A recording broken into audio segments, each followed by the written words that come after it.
Welcome, students and farmers.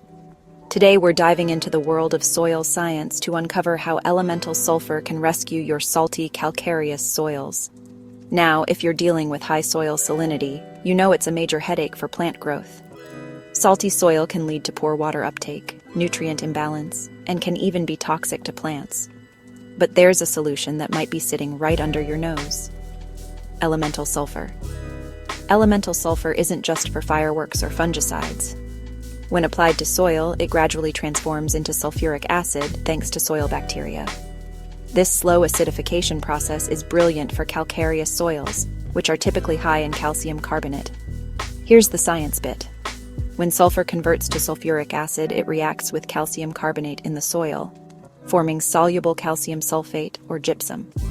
This reaction not only reduces soil pH, making nutrients more available to plants, but also helps displace sodium ions that are causing salinity issues.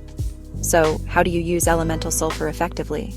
First, you'll need to determine the soil pH and the degree of salinity.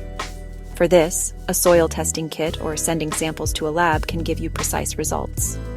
Based on the results, you can calculate the appropriate amount of sulfur needed.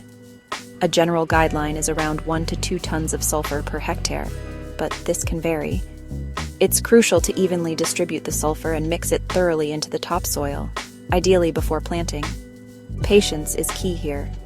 Unlike chemical amendments that work quickly, elemental sulfur takes time, weeks to months, to fully acidify the soil.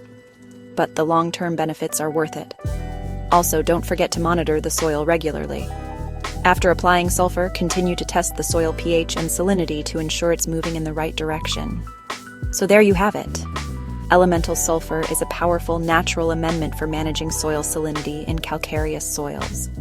By understanding and applying this knowledge, you can transform problematic soils into productive, healthy environments for plants.